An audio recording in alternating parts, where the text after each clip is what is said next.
The new trailer for Avengers Doomsday was just released, and holy crap, this one shows a lot that makes me really excited. Let's talk about it. What is up, guys, and welcome to the channel. Don't forget to like and subscribe as we get into this if you want to see more Marvel breakdowns. So all of these trailers don't give us a whole lot of what's going to happen in the movie. They don't show us too much. They just give us a character intro for each character that's going to be in the movie.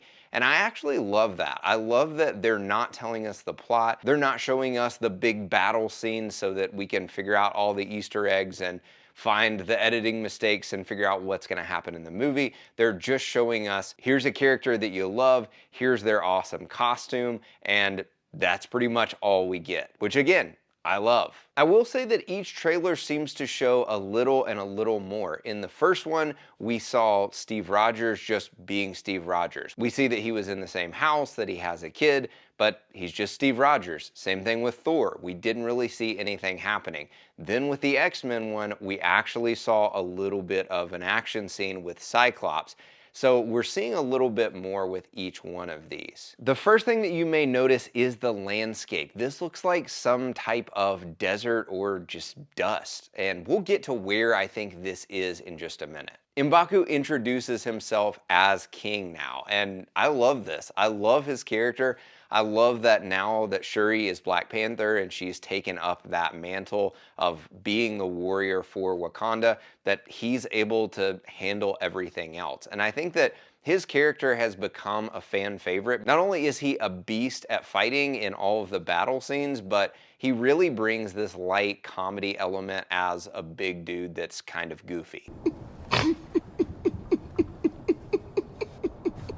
It's also very fitting for Shuri's character that she just wants to do all the tech stuff and take up her brother's mantle without having to run the kingdom of Wakanda, which is very much her. So one of the things that I'm most excited about for this movie is the unconventional team-ups. Just like this moment where Ben is meeting M'Baku and Shuri. And I love this like awkward moment of, this is the kingdom of Wakanda and here's what we bring to the table. And he's like, hey, I'm Ben. It almost reminded me of the scene in Ragnarok where Korg introduces himself to Thor. My name is Korg. I'm kind of like the leader in here. I'm made of rocks, as you can see, but don't let that intimidate you. You don't need to be afraid unless you're made of scissors.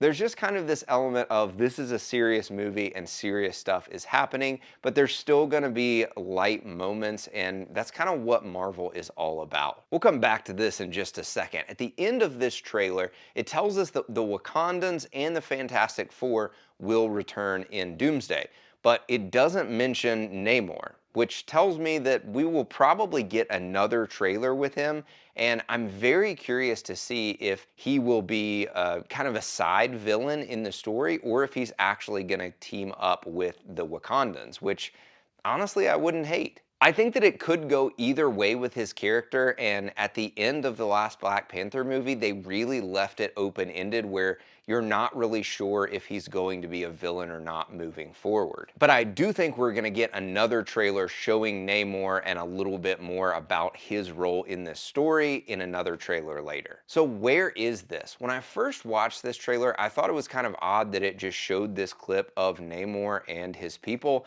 and then the rest of the scene, he wasn't involved with interacting with any of the other characters at all, until I watched it a little closer. If you look at the background of where Namor is, both far away from him and like this building or throne that he's in, it almost looks like Talokan, but it's on dry land. I'm almost wondering if this is a body of water, either part of the ocean or one of the Great Lakes or something like that that has actually been drained. And his kingdom is needing the help of the Avengers and whatever foe they're facing. I also think that all of this takes place in the same spot. Despite the fact that we don't see any buildings or architecture where Shuri is, the colors of the landscape look exactly the same. And I think this is actually in the same scene. One of the reasons I think this is because of the last shot in the trailer, where Shuri does the Wakandan salute and this kind of serious, respectful nod. And if you watch in this scene, M'Baku is already behind her, so who is she nodding and saluting to? I guess you could say it could be the Dora Milaje, but